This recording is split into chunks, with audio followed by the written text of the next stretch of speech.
אני חושב שאם הייתה לי מכונת זמן, הייתי מת לחזור למפגש הראשון שהתקיים מתישהו, איפשהו, בין הנציגים של משרד החינוך ובין המהנדס שתכנן את הברזייה העברית הראשונה. מה היו ההנחיות שהבן אדם הזה קיבל? מה בדיוק הלך שם בבריף? בוקר טוב אפרים? אנחנו רוצים שתתכנן לנו בבקשה מתקן השקיה מיוחד לילדים שיענה על כמה פונקציות. המתקן הזה צריך להיות יותר מגושם מלוויתן כחול שעלה להתאבד בחוף שלטון, יותר אפור מבוז'י הרצוג, וקצת פחות אסתטי מהקרקפת של דובר צה"ל אביהו בניהו.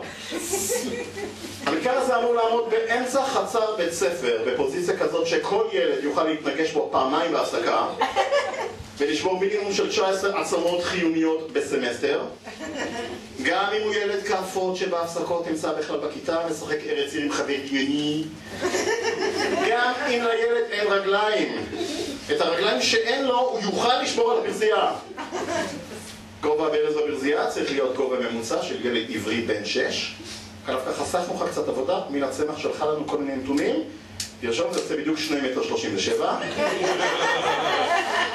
עוצמת הלחיצה על הכפתור שמוציא את המים צריכה להיות פי 7 מעוצמת נשיכה של כריש לבן בוגר. בדיוק סיים את צום כלליהו. חשוב מאוד אפרים שכשהמים משפריצים הם לא משפריצים למעלה אלא למטה. מה שאומר שהפוזיציה היחידה שבה ניתן לשתות מהברזייה היא בהטיה של הראש. אוזן שמאל דבוקה על השקית במבה שתקועה שם חצי שנה לתוך הג'יפה והאצות. ואת הפה הילד אמור לשרבר בתקופה של ספק פופאי, ספק שפיגלר, ספק דניאל די לואיס בכף רגלי השמאלית.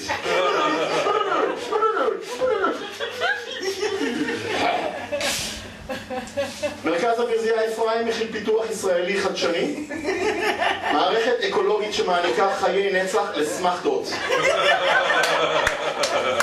כל סמכתה שנרקקת לתוך הברזייה חייבת להישאר חיה ובועטת, ירקרקה, שמלמנה ורירנית, שנים אחרי שהילד שירק אותה יצא לפנסיה. ושוב, זה נורא חשוב, אפרים. באיזשהו שלב הסמכתות האלה הן צמיחות זימים, ריאות, דופק, הן עולות ליבשה, ואז הן מצאות לכנסת ברשימת ישראל ביתנו. כלב הופכות להיות שר חוץ.